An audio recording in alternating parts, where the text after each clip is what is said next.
অভ্যুত্থান পরবর্তী সরকার শুরু থেকেই নানানমুখী চাপ। এর মাঝেই পার করেছে ৬ মাস। কতটা অর্জন, কতটা ব্যর্থতা, সেসব বলার জন্য ৬ মাস পর্যাপ্ত না হলেও প্রতিদিনই সেই হিসাব রাখছে জনগণ, রাখছে সরকারও। তাদের ৬ মাসের কার্যক্রমের বাস্তবতা সংক্ষেপে জানাচ্ছেন সাজিদা সুইটি।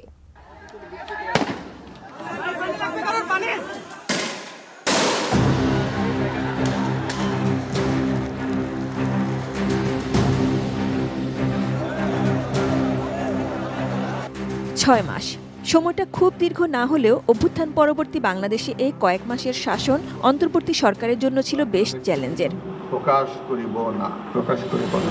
প্রধান উপদেষ্টা হিসেবে নোবেলজয়ী ডক্টর মোহাম্মদ ইউনূস শুরু থেকেই সবাইকে এক থাকার আহ্বান জানালেও কিছু মহলের তৎপরতা ছিল একতা ভাগার। সবার মনে সাহস রাখবে, সবাই যদি আমরা একত্রে থাকি। দীর্ঘ ১৬ বছরের বাকহীনতার পর নতুন সরকার পেয়ে সবাই নিজেদের বঞ্চনা লাঘবের আন্দোলনে মুখর হয়ে ওঠে। রাজধানী পরিণত হয় আন্দোলনের নগরীতে। প্রতিটি ঘটনায় বল প্রয়োগ ছাড়াই সমাধানের চেষ্টা হয়েছে। ব্রেকফাস্ট, টিফিন কিংবা স্ন্যাক টাইমে মজাদার আয়োজন মানে অল টাইম ব্রেড। শুরু থেকে অপপ্রচারের বিরুদ্ধে লড়তে হয়েছে অনেক বেশি। বিশেষ করে প্রতিবেশী রাষ্ট্রের সংবাদ মাধ্যমে অপপ্রচার এখনো চলছে। ভবানী করছে বাংলাদেশকে, শেখ হাসিনাকে আমরা গলা ধাক্কা দিয়ে বের করেছি।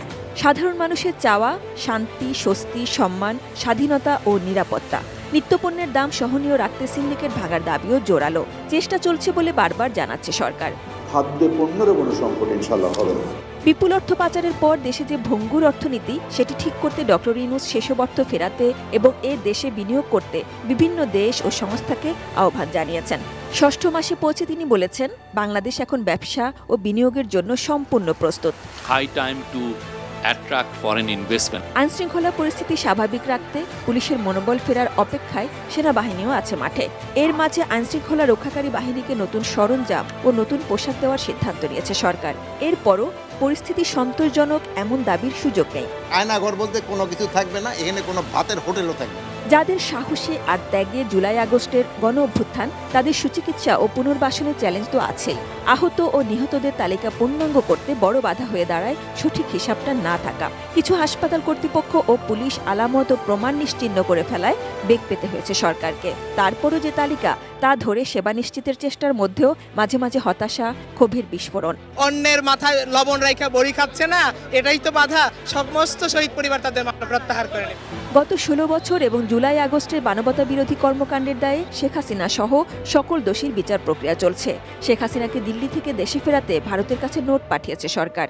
তাকে যে চাওয়া হচ্ছে ফেরত, বিচার ব্যবস্থার জন্য সেটা জানিয়েছি। দিল্লি থেকে তার বক্তব্যের প্রতিবাদে ধানমন্ডির ৩২ নম্বর সহ শেখ হাসিনা পরিবার ও আওয়ামী লীগের নেতাদের বাড়িতে হামলা, ভাঙচুর, আগুনের ঘটনা ঘটেছে। সবাইকে এসব কাজ থেকে বিরত থাকার আহ্বান জানিয়ে সরকার বলেছে, এতে ভুল বার্তা যাবে বিশ্বে।